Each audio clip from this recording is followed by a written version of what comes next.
Greetings, this is lesson 10.2, and we actually have a little activity that I want to show you. This is called Desmos.com, and if you click on the geometry, I would love for you to go ahead and pause this and go to this site and kind of follow along with what I'm doing.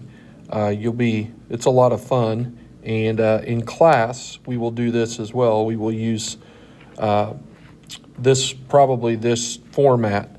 The first thing I want to talk about is parallel lines. And the first thing I'm going to do is I'm going to draw a line, okay? And then I'm going to draw a point, and then we're going to draw a parallel line through that line, or to that line through that point, and boom, Desmos does it for us. So now I can grab the arrow and I can move these points around and those lines stay parallel. Okay, and if you recall, parallel lines do not intersect and they are coplanar. They're on the same plane. Then we also talked a little bit about a third line called a transversal. Now a transversal intersects two or more lines in different points. So this forms then 8 angles. And if you remember that those 8 angles, and I can't write on here, there's no text tool, wish I could, but those 8 angles, if you recall, are alternate interior, alternate exterior, corresponding, and consecutive interior. Those are the types. There are also linear pairs, vertical pairs, etc. Now, I want to talk a little bit about, first of all, the measurement of these angles, which is what 10.2 is all about. So if I measure that angle, it's 126. Well, this angle is also a corresponding angle with that one. And what do you know? They're both 126. So if you have parallel lines then, corresponding angles are the same measure. They are what we call congruent. That's kind of cool. Now, if you also watch this, I'm going to measure this angle. Well, these are vertical right here, top and bottom. Again, I can't point to them here. There we go. These two are equal because they're vertical, but check out the alternate interior angles as well. Look at that. Those are also equal. So alternate interior angles are equal if lines are parallel.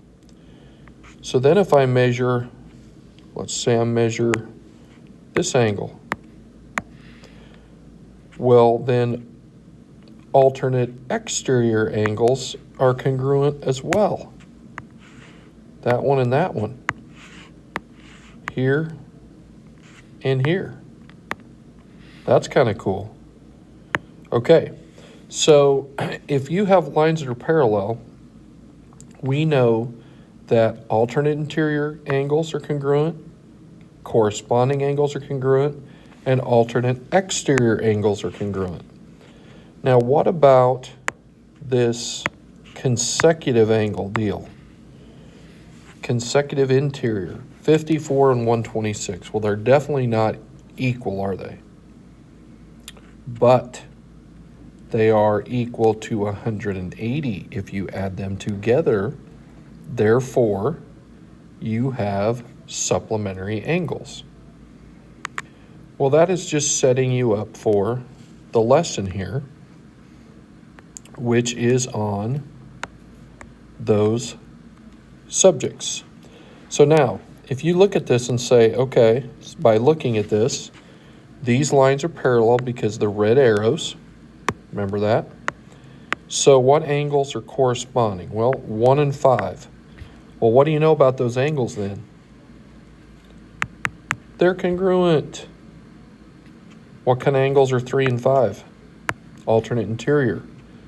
If the lines are parallel, they're congruent. And that's always the case if lines are parallel.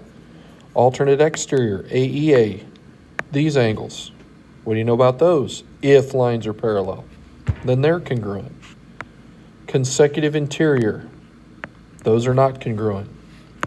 Those are supplementary. They add up to 180 if lines are parallel. Okay, these are all what we call theorems. They can be proven.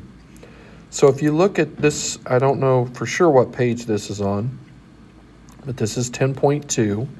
And if you want to follow along in your books, they're all there. So corresponding angles, alternate interior, alternate exterior, and consecutive interior angles theorem.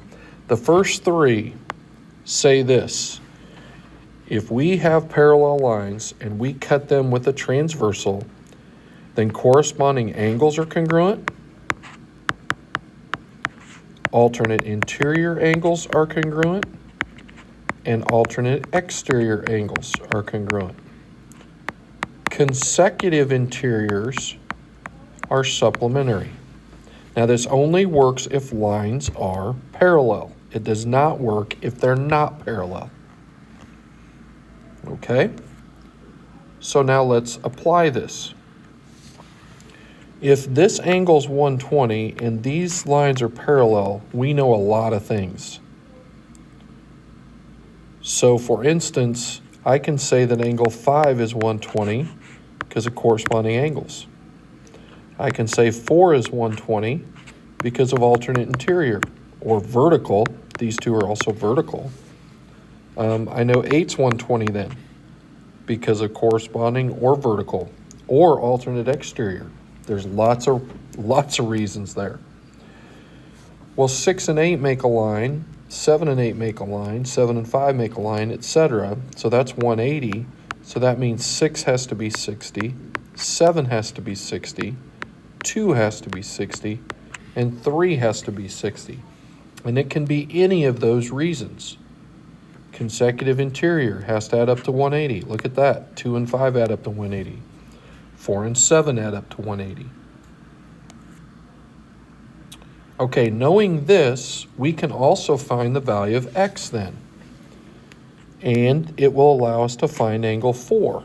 Well, if that's 115, we know this is 115 because of vertical angles. We then know that these two angles that I marked right there, these two, have to add up to 180 because they're consecutive interior. So x plus 5 plus 115 equals 180.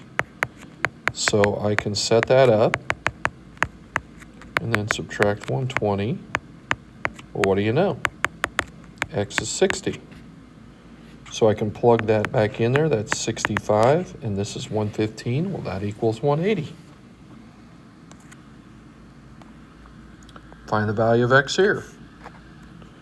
Well, if these two angles are not related, okay, they're both exterior, but angle 1 and this angle are related, they're alternate exterior angles. And what do you know about alternate exterior angles? They're congruent.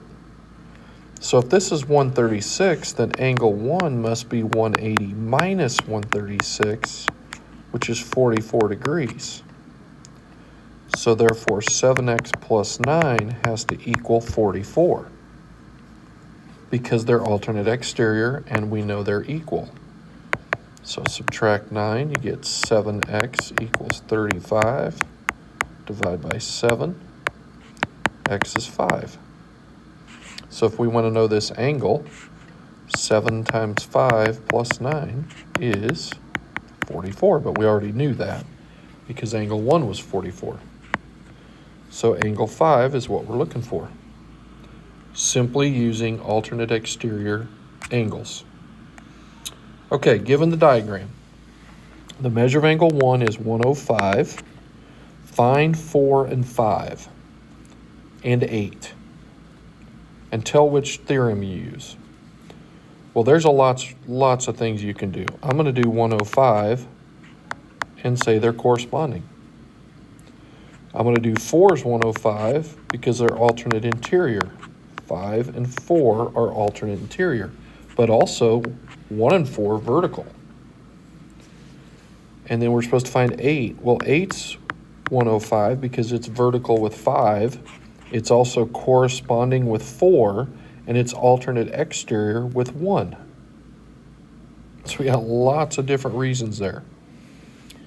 So now if we look at this, and this says angle 3 is 68 and angle 8 is 2x plus 4. What is the value of x? Okay, so let me erase this quick. And the first thing we got to ask ourselves, are 3 and 8 related? The answer is no, right? 8 is 2x plus 4, and 3 is 68. But I think, what else would be 68?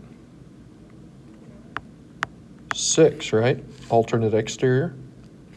3 and 6, AEA. So 2x plus 4 plus 68 would have to equal 180 because it makes a line. Now this is just one way to do it. There are many ways to solve these. So add 4 and 68, that's 72. You get 2x equals 108. Gives you 54. So what's the value of x? It's going to be 54. Because that will give us 112 for 8. That works. We could also say, yeah, 2x plus 4 equals 112 and solve it, because we know 6 and 8 have to add up to 180. So I'm just thinking a million different things here. You can do a lot of different ways to solve these. You can do a lot of things. Okay, now these are proofs. We're going to skip those, and we're going to go to this one. When sunlight enters a drop of rain, different colors of light leave the drop at different angles. This process is what makes a rainbow. For violet light, the measure of angle 2 equals 40. What is the measure of angle 1? Well, it's also 40. How do we know? Got to be one of those things we just talked about. Alternate interior angles. Because the rays from the sun are so far away that they enter the earth parallel. Literally, the sun's rays are parallel. Therefore, these lines would have to be parallel. Therefore, these angles cut by this red transversal would be congruent by alternate interior angles. So what if in example 5, yellow light leaves a drop at an angle of 41 degrees at angle 2? What's angle 1? Right, same angle, 41. How do we know? Alternate interior. Okay, that wraps up our 10.2 lesson.